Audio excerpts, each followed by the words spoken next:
ধন্যবাদ আপনাদেরকে।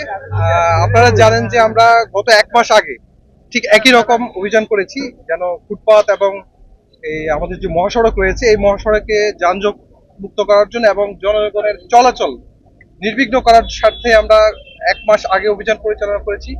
সেই অভিযানের ফলো আপ হিসাবে আমরা আজকে আবার অভিযান পরিচালনা করছি এবং ইতিপূর্বে আমরা মহাসড়কের পাশে যে দোকানগুলো রয়েছে ওই দোকানগুলোকে আমরা নোটিশ করেছি যাতে তারা সড়কের মধ্যে এবং ফুটপাতে যেসব স্থাপনা রয়েছে, অস্থায়ী স্থাপনা রয়েছে, সেগুলো সরিয়ে নেওয়ার জন্য আমরা দেখেছি। কয়েকবার অভিযান পরিচালনা করেছি, তাদেরকে সাবধান করেছি, সতর্ক করেছি যেন এগুলো সরিয়ে নেয়। তারা যে নেয়নি, এই জন্য আমরা আজকে অভিযান পরিচালনা করছি। আবার কিছু কিছু জায়গায় দেখছি যে আমরা সরিয়ে দিয়েছি কিন্তু তারা আবার পুনরায় বসেছে। সেই হিসেবে আমরা আবারও অভিযান পরিচালনা করছি। এই বিষয়ে যদি সামগ্রিকভাবে চৌদ্দগ্রামবাসীর সহায়তা যদি আমরা না পাই, আসলে এই বিষয়গুলোকে ফলপ্রসূ করা অসম্ভব। আমরা চাইবো যে আপনারা সহ, আপনারা গণমাধ্যম কর্মী যারা আছেন, আপনারা যারা আমাদের নজরে আনেন, আপনারা সহ সবাই আমাদেরকে এই বিষয়ে সহায়তা করবেন এবং সামগ্রিকভাবে চৌদ্দগ্রামে যারা ব্যবসা করেন, এই বাজারে বা এই মহাসড়ক সংলগ্ন জায়গাগুলোতে যারা ব্যবসা করেন, তাদের কাছে আমার আবেদন থাকবে তারা যেন অন্তত নিজেদের দোকানের মধ্যে, নিজেদের সীমানার মধ্যে মালামাল রাখে, অস্থায়ীভাবে রাস্তার মধ্যে এবং ফুটপাতের মধ্যে যেন কোনো মালামাল না রাখে, সেটার জন্য আমার সবার কাছে অনুরোধ থাকবে।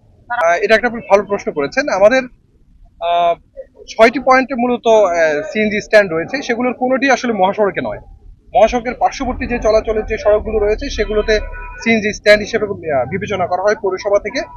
এটা আমাদের নোটিশে উল্লেখ করা থাকে এবং যারা বা এখানে যে স্ট্যান্ড ইজারা দেওয়া হয়েছে সেখানেও একই কথা উল্লেখ রয়েছে। মহাসড়কের কোনো অংশেই ইজারাদারের টোল আদায় করার কথা নয় এবং সিএনজি বা অথবা অটোগুলো থাকার কথা নয়। এইগুলো যারা করছেন তারা দুই পক্ষই আইন অমান্য করছেন, লঙ্ঘন করছেন। কারণ টোলও এখান থেকে নেওয়ার কথা নয় এবং আপনার সিএনজিও এখানে দাঁড়ানোর কথা নয়। 6টি স্থান নির্ধারণ করা রয়েছে। এই 6টি স্থান আপনাদেরকে অচিরেই জানিয়ে দেব, তালিকা দিব। সেখান ছাড়া আর অন্য কোথাও সিএনজি বা অটো থামার কথা নয়। আচ্ছা, আমার একটা ধন্যবাদ আপনাকে। যারা এখানে আসলে মহাসড়ক দখল করে ফলের ব্যবসা করছেন অথবা রাস্তা দখল করে, ফুটপাত দখল করে ফলের ব্যবসা বা অস্থায়ী দোকান করছেন, তাদের পুনর্বাসনের জন্য আমরা চেষ্টা করে যাচ্ছি। আমরা কয়েকটি জায়গাও দেখেছি, আমরা তাদের সাথে কথাও বলেছি।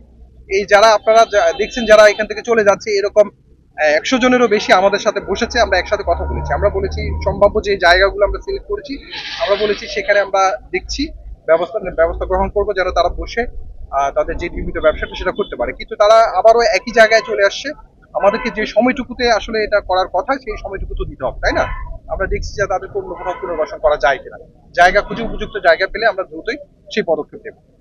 ভালো বিষয় বলেছেন। আমরা আসলে ফুটপাত উচ্ছেদ তাদেরকে জানিয়েই আসি যেন তারা আগে থেকে চলে যায়, কিন্তু যারা তারপরেও যায় না, আইন অমান্য করে, আমরা এর আগে একবার নোটিশ করেছি, আজকে ফলো আপ অভিযান করেছি। এরপরে যদি কেউ আইন লঙ্ঘন করে একই কাজ করে পুনরাবৃত্তি করে, মোবাইল কোর্ট অভিযানের মাধ্যমে তাদেরকে আইনের আওতায় নিয়ে আসা হবে। বাস স্ট্যান্ড এই দুটোই তারা মেনে নিয়েছে যে তারা একটা নির্দিষ্ট জায়গায় আমরা বাস বে করে দিয়েছি। আপনারা দেখবেন যে আমরা 2টা জায়গায় একদম বিভাগযোগ দিয়ে করে দিয়েছি, স্ট্যান্ডটা আলাদা করে দিয়েছি। কিন্তু তারা, আমরা যতক্ষণ থাকি বা হাইওয়ে পুলিশ যতক্ষণ থাকে ততক্ষণ পর্যন্ত ওখানে স্টে করে, আর এছাড়া অন্য সময় তারা এখানে এসে, আমি নিজেও যখন চলাচল করি দেখি এরা হচ্ছে এই আইন লঙ্ঘন করছে।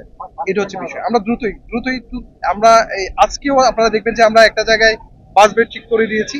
এই দুটো কাজ যখন কমপ্লিট হয়ে গেছে, এরপরে যখনই আমরা দেখবো তারা মহাসড়কের মধ্যে যত্রতত্র স্ট্যান্ড করে যাত্রী উঠানামা করছে, তখনই আমরা আইনের আওতায় নিয়ে আসবো।